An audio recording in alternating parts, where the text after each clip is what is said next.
सुश्री परिणीति शिंदे जी, परिणीति शिंदे जी हो गए। मुझे आपने इस ऐतिहासिक दिन में अपनी बात रखने का अवसर दिया, मैं आपका तहे दिल से शुक्रिया अदा करती हूँ। मैं उस राज्य से हूँ जहाँ संत ज्ञानेश्वर, संत तुकाराम और संत रोहिदास जैसे अनेक संतों ने समाज को प्रेम और सद्भावना दी। दूसरी तरफ शिवाजी महाराज, संभाजी महाराज और शाहू महाराज जैसे शूरवीरों ने अपनी दूरदृष्टि से सामाजिक एकता और न्याय संगत समाज प्रणाली की स्थापना की। मैं उस महाराष्ट्र की पुत्री हूँ जहाँ महिलाओं के अधिकार सुनिश्चित करने हेतु अनेक आंदोलन द्वारा महात्मा ज्योतिबा फुले, क्रांति ज्योति सावित्रीबाई फुले जैसे समाज सुधारकों ने समाज को एक नई दिशा दी। मैं उस महाराष्ट्र की बेटी हूँ जहाँ के महान सुपुत्र डॉक्टर बाबा साहेब अम्बेडकर जी ने इस देश को संविधान के रूप में एक सशक्त और न्याय संगत लोकतांत्रिक मूलाधार प्रदान किया। पर आज उसी महाराष्ट्र में बीजेपी के सरकार के शपथ विधि के बिल्कुल 5 दिन बाद उसी संविधान की प्रत की विटंबना की जाती है। मैं इस बात का निषेध करती हूँ। परभणी जिले में संविधान के प्रत की विटंबना की गई। संविधान के हीरक महोत्सव के उपलक्ष्य में जब मेरे विचार रखने का मौका मुझे मिला तो मैं ये जरूर कहूंगी कि संविधान सिर्फ एक किताब या नियमों की एक संगति सूची नहीं है, बल्कि मेरी जान है संविधान, मेरी पहचान है संविधान और इस देश की आत्मा है संविधान।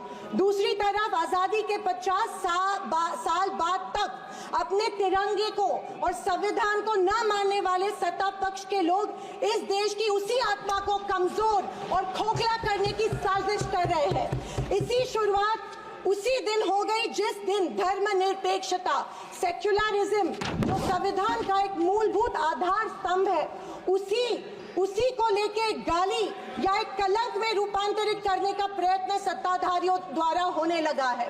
सेक्युलरिज्म को आज भी इस भारत देश की पहचान है, उसे सत्ताधारी पक्ष एक कमजोरी कर रहे हैं या एक बीमारी साबित करने की होड़ में लग गए हैं।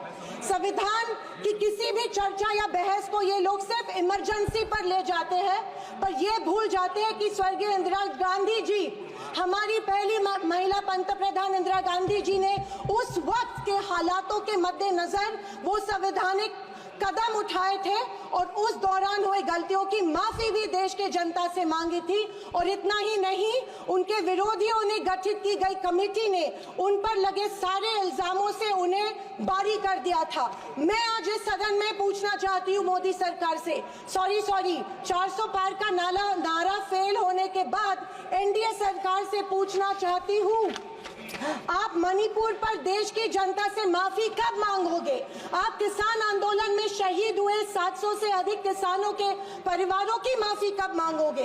नोटबंदी के चलते हजारों लोगों के परिवार और छोटे कारोबार बंद हुए, उसके लिए माफी कब मांगोगे? हाथरस के लिए, उन्नाव के लिए आप माफी कब मांगोगे?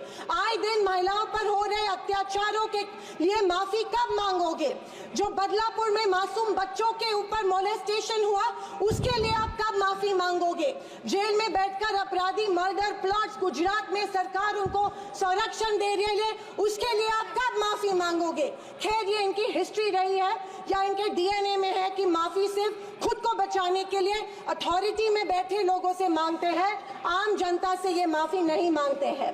सत्ताधारी पक्ष के संविधान पर दिए गए भाषण सुनकर हंसी आ रही थी और अचरज भी हो रहा था, क्योंकि जो लोग इस देश में संविधान स्थापित होने के बाद हर पल संविधान को कोसते रहते हैं और हमेशा इस संविधान के विरोधी रहे हैं, उन्हीं को आज संविधान के गुणगान करते देख मन में प्रसन्नता हो रही है और संविधान के प्रति मेरी निष्ठा द्विगुणित हो रही है, क्योंकि ये एहसास हो रहा था कितने ही झूठ के पहाड़ बना लो, सच के आगे आखिर झुकना ही पड़ता है।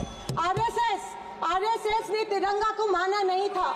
उन्होंने कहा था कि 3 अंक अशुभ होता है, तो क्या ब्रह्मा विष्णु महेश अशुभ है? जो हम 3 रेखाएं माथे पे लिखते हैं वो अशुभ है? क्या त्रिशूल अशुभ है? ये मैं इन्हें पूछना चाहती हूँ।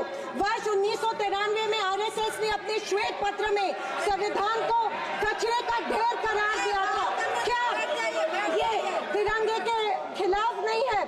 तत्कालीन आरएसएस प्रमुख ने उस टाइम संविधान को बदलने की मांग की थी। धन्यवाद। प्लीज आरएसएस महिलाओं को हमेशा पुरुषों से कमजोर समझती है। आरएसएस हमेशा महिलाओं को पुरुषों से कमजोर समझती है।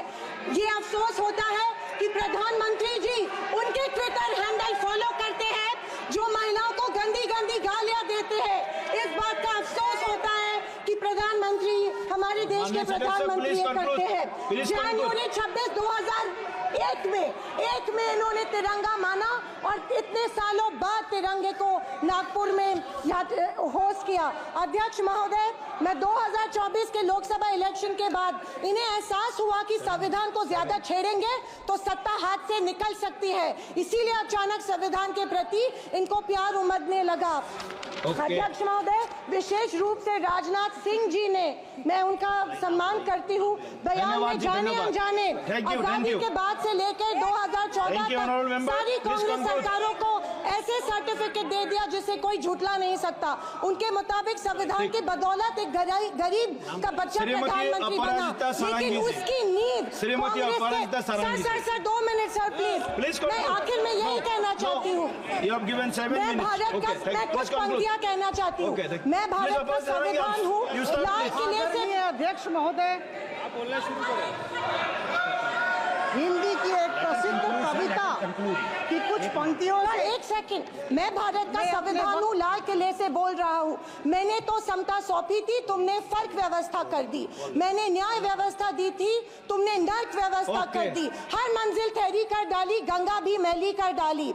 न्याय व्यवस्था भी रोती है, गुंडों के घर में सोती है। गांधी को गाली मिलती है, डाकू को ताली मिलती है। क्या आपराधिक चलन हुआ है?